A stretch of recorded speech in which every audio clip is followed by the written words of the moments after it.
আসসালামু আলাইকুম। ১৯৭১ সালে জামাত বলেছিল, আমরা পাকিস্তান নামক ছোট্ট কুমিরের পেট থেকে ভারত নামক দানবীয় কুমিরের পেটে ঢুকে যাচ্ছি। এখান থেকে মুক্তি হওয়া আমাদের প্রায় অসম্ভব। জামাত ইসলামী ৫৩ বছর আগে এ মন্তব্য করেছিল, আর আজকে আমরা সেটি বুঝতে পারছি, সেটি টের পেয়েছি। সুপ্রদর্শক, এমনই মন্তব্য করেছেন গণ অধিকার পরিষদের নেতা ফারুক হাসান। আমরা ফারুক হাসানের মুখ থেকে বিস্তারিত জেনে আসবো। তারা খুলে দেয়, সব পানি বাংলাদেশে এসে বাংলাদেশ থেকে ঢুকিয়ে মারে। আর যখন গ্রীষ্মকাল, তখন দেখবেন এই বাঁধ দিয়ে সব পানি ওরা আটকে রাখে, ওদের ফসলি জমিগুলোতে দেয়। আর বাংলাদেশের আমাদের উত্তরবঙ্গ, আমরা উত্তরবঙ্গের মানুষ, সবগুলো মরুভূমিতে পরিণত হয়। আমাদের তিস্তা নদী বাংলাদেশের একসময় সবচেয়ে বড় নদী ছিল। পদ্মা, মেঘনা, যমুনা, ব্রহ্মপুত্র, তিস্তা, এগুলো বড় বড় নদী ছিল।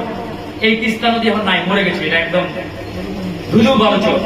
এটা ভারতের কারণেই হয়েছে। এই তিস্তার উপরে বাদ দিয়েছে ভারত। ওই বাদ দিয়ে ফারাক্কা বাদ বলে জায়গাটা, ওই বাদ দিয়ে আমাদের এই নদী একদম মেরে ফেলেছে। তো এরকম বাংলাদেশটাকে একদম জোকের মতো, জোক বুঝেন তো, জরুর যেটাকে বলি, চুষে খাই। আমি আপনি জানি না। তো এখন আমাদের এই দেশটাকে রক্ষা করতে হলে ইন্ডিয়ার পেট থেকে আমাদের এই দেশটাকে আগে বাঁচাতে হবে। যেমন অনেকেই বলে ১৯৭১ সালে পাকিস্তানের হাত থেকে আমরা রক্ষা পেয়েছি, মুক্তি পেয়েছি। অনেকেই বলে পাকিস্তানের একটা ছোট্ট কুমির ছিল, আর ভারত হচ্ছে একটা দানবীয় কুমির, বিশাল কুমির। এই জন্য ১৯৭১ সালে জামাত ইসলাম বলছিল যে আমরা একটা ছোট কুমিরের পেট থেকে বেরোচ্ছি ঠিকই, কিন্তু আমরা একটা দানবীয় কুমিরের পেটে প্রবেশ করতে যাচ্ছি, যেখান থেকে আমাদের মুক্তি সম্ভব নয়। তো জামাত বলছিল ১৯৭১ সালে, মানে ৫৩ বছর আগে। আজকে ৫৩ বছর পরে জামাত ইসলামের সেই কথাটা বাস্তবে পরিণত হয়েছে, যে ওরা ৫৩ বছর আগে যা বলেছিল আজকে তাই দেখতে পাচ্ছি। তো এখান থেকে আমাদের রক্ষা যদি আমরা পেতে চাই, তাহলে এখন আমাদের যে আন্দোলনটা দরকার, এটা হচ্ছে ভারত হটাও আন্দোলন। ইতিমধ্যে আমরা ভারতীয় পণ্য বর্জনের ডাক দিয়েছি। তারপরে ইসরায়েলের যে পণ্য, মানে প্রোডাক্ট, এটা আমরা বয়কটের আন্দোলন করছি অলরেডি। এটা এই যে ইসরায়েলি পণ্যগুলো কেন বর্জন করবো, অনেকেই বুঝতে চাই না যে ভাই কেন, এটা তো খাওয়া দরকার, এটা তো আমরা খেয়ে আসছি। যেমন ইসরায়েলের কোকা কোলা, পেপসি, 7 আপ, সবাই খান না? আমরাও খাইছি আগে, বুঝতাম না। এই যে আপনি পেপসিটা খান, কোকা কোলাটা খান, এই কোকা কোলাটা একটা বোতল কিনলেন, খাইলেন, এই একটা অংশ টাকা ইসরায়েলের পকেটে যায়। ওই ইসরায়েল ওই টাকাটা দিয়ে অস্ত্র কিনে আমেরিকা থেকে, ওই অস্ত্র দিয়ে আমাদের মুসলমানদের গুলি করে হত্যা করে। ফিলিস্তিনে দেখছেন না কিভাবে ওরা হত্যাযজ্ঞ চালাচ্ছে? তাহলে আমরা জেনে বুঝে অথবা না জেনে ইসরায়েলকে টাকা দিচ্ছি মুসলমানদের মারার জন্য। এই জন্যই আমাদের সচেতন হতে হবে যে কোকা কোলা, পেপসি, ওই কি বলে ইসরায়েলের যে পণ্যগুলো আছে, 7 আপ, এগুলো খাওয়া যাবে না। হ্যাঁ, আপনি ঠান্ডা খাবেন, খান। আমাদের বাংলাদেশি পণ্য আছে, এই যে মোজো, ফ্রেশ কোলা, এরকম অনেক নাম আছে, এগুলো খান, কোনো অসুবিধা নেই। বাংলাদেশের যেগুলো, এগুলো খান, কিন্তু এই ইসরায়েল এগুলো খাওয়া যাবে না।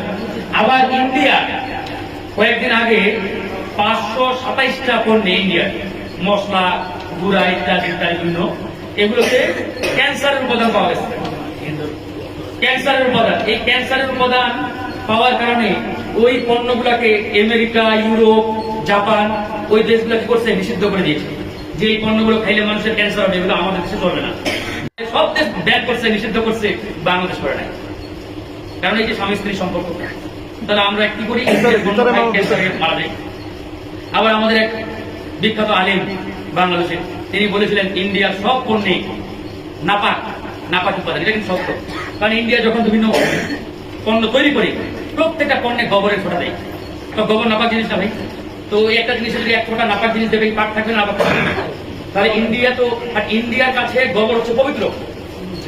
বাংলাদেশে আমরা ভালো জিনিস কি দিই, একটু দুধ দেই, দুধ আমাদের কাছে পবিত্র। আমরা দুধ দিলে মনে করি যেটা পবিত্র জিনিস, আমরা একটু দুধ খাই, আল্লাহ নবীর সুন্নাত, ঠিক না? ইন্ডিয়ার কাছে পবিত্র হচ্ছে গোবর। এই জন্য প্রত্যেকটা পণ্যেরা গোবর দেয় না। হাসি না, সত্য, একদম বাস্তব সত্য। এবং এটা বিজ্ঞানীরা পরীক্ষা করে দেখছে, সায়েন্টিস্টরা পরীক্ষা করে গোবরের উপাদান প্রত্যেকটা পণ্যে পাওয়া গেছে। ওরা যে কোনো জিনিস বানায়, ওই যে মিষ্টি বানায়, ওটা তো গোবরের ফোঁটা দেয়, এক ফোঁটা গোবর দেয়। আর আমরা বাংলাদেশের না বুঝে ইন্ডিয়ান জিনিসগুলো খুব আরামে খাই। তার মানে আপনি নাপাক জিনিস খাচ্ছেন, এমনকি নাপাক জিনিস খাবেন আজকে থেকে, এগুলো কিন্তু আমরা অনেকে জানি না, জানতে হবে। এই জন্য এই ইন্ডিয়ান পণ্য খাওয়া যাবে না। তো যাই হোক, আজকে গণ অধিকারের আমাদের একটা ঘরোয়া, আমাদের সাংগঠনিক একটা বৈঠক, আমরা এই দলটা করেছি। এই দলটা মূলত করার পর থেকেই আমরা আন্দোলন সংগ্রামের মাধ্যমে লড়াই চালিয়ে যাচ্ছি। ইনশাআল্লাহ আমরা বিশ্বাস করি যে বাংলাদেশের সত্যিকার অর্থে জনগণের মুক্তির জন্য যদি আমাদের লড়াই করতে হয়, তাহলে দেশ বাঁচার লড়াইটা আগে করতে হবে, ক্ষমতায় যাওয়ার লড়াই না। কারণ আমি যদি চিন্তা করি আমার ক্ষমতা চেয়ার দরকার, তো চেয়ার পাই লাভ কি ভাই? দেশ তো আর রক্ষা হলো না। দেশটাকে বাঁচাতে হলে সবার আগে আমার এই দেশটাকে মুক্ত করতে হবে। আমরা হয়তো খাতা কলমে স্বাধীন, কিন্তু বাস্তবে আমরা কেউ স্বাধীন না। সবাই ওই ইন্ডিয়ার কাছে ধরা, পরাধীন একটা জাতির মতো আমরা। এটা কিন্তু একদম চিরন্তন সত্য। অনেকেই বলা সাহস করবে না, ইন্ডিয়ার বিরুদ্ধে কথা বলতে সাহস করবে না, কারণ কথা বলতে গেলে ঘুম হতে হয়, কাউকে গুলি করে মেরে ফেলে, বিভিন্নভাবে নির্যাতন করে। তা আমরা সাহস নিয়ে কথা বলে যাচ্ছি, আমাদের উপরে জেল জুলুম হামলা মামলা অনেক আসছে, কিন্তু আমরা মনে করি এটা সত্য, এটাই বাস্তব, এটা বলে যেতে হবে আমাদের। এখন আমরা জয়ী হচ্ছি না কেন, বিজয়ী হচ্ছি না কেন, এটা অনেকের প্রশ্ন। যে ভাই আপনি তো বারবার ব্যর্থ হচ্ছে। ব্যর্থ হচ্ছে আসলে আমাদের কারণে, কারণ আমরা ঐক্যবদ্ধ না।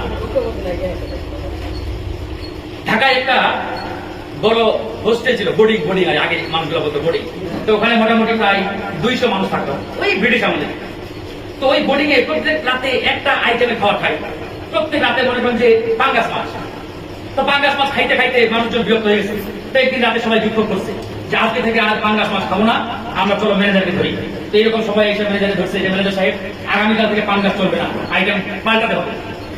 এখন জিনিসের যে দাম, ম্যানেজার মহা বিপদে পড়ে গেছে, কি বলা যায়। তো ওই যে 200 জন ছিল, 200 জনের মধ্যে 20 জন দাঁড়ায় বলে ম্যানেজার সাহেব আমরা পাঙ্গাস মাছই খাবো, আমরা আপনার সাথে আছি। আর 180 জন বলতেছে আমরা পাঙ্গাস খাবো না। তাহলে এই সংখ্যা গরিষ্ঠ কারা? 180 জন। তাহলে বিজয়ী তারা না। এখন এই ম্যানেজার খুব চালাক মানুষ, বলছে ঠিক আছে আপনারা যেহেতু বিক্ষোভ করছেন, আগামীকালকে মিটিং ডাকা হলো, আগামীকালে সবাই আসেন, আগামীকালকে মিটিং করে সংখ্যাগরিষ্ঠ মানুষ যেটা সিদ্ধান্ত দিবে সেটাই বাস্তবায়ন হবে। আমরা গণতন্ত্রে বিশ্বাস করি। এখন সবাই যান, সবাই যে যার মতো চলে গেল রূপে। কালকে এরকম যথারীতি যথাসময়ে মিটিং শুরু হয়েছে, সবাই আসছে। ম্যানেজার অনেক চালাক পণ্ডিত মানুষ। এখন ম্যানেজার দাঁড়িয়ে এরকম দাঁড়িয়েছিল, আপনারা পাঙ্গাস কারা কারা খাবেন? 20 জন হাত তুলছে, ওই যে গত রাতে তুলছিল যে আমরা 20 জন পাঙ্গাস খাবো, আমাদের সমস্যা নাই, হুজুর আলহামদুলিল্লাহ। হাত নামান, এখন থাকলো 180 জন। এখন বলি আপনারা ইলিশ মাছ কারা কারা খাবেন? 10 জন হাত তুলছে যে আমরা ইলিশ খাবো, নামান। তো আপনারা গরুর মাংস কারা খাবেন? 7 জন হাত তুলছে। রুই মাছ 5 জন। এরকম আইটেম বলেছে, আর 5 জন 7 জন 10 জন হাত তুলছে। তো এরকম শেষ সব শেষ হয়ে গেল। শেষে দেখা গেল ওই যে 20 জন পাঙ্গাসের পক্ষে যারা হাত তুলছিল এরাই সংখ্যাগরিষ্ঠ। দেখেন ভাই, ইলিশের পক্ষে 10 জন মাত্র, গরুর মাংসের পক্ষে 13 জন, রুই মাছের পক্ষে 7 জন, আর পাঙ্গাসের পক্ষে 20 জন। তো ওরাই সংখ্যাগরিষ্ঠ, কালকে তো পাঙ্গাসই চলবে। বুঝছেন এবার কৌশলটা? তো বাংলাদেশের বর্তমান অবস্থা এরকম, মানে আমরা যারা ন্যায়ের পক্ষে সত্যের পক্ষে, আমরা কিন্তু সংখ্যাই বেশি, কিন্তু আমরা ঐক্যবদ্ধ না। ভাই বলছি আমরা বিচ্ছিন্ন। এই বিচ্ছিন্ন হওয়ার কারণে আমরা পরাজিত।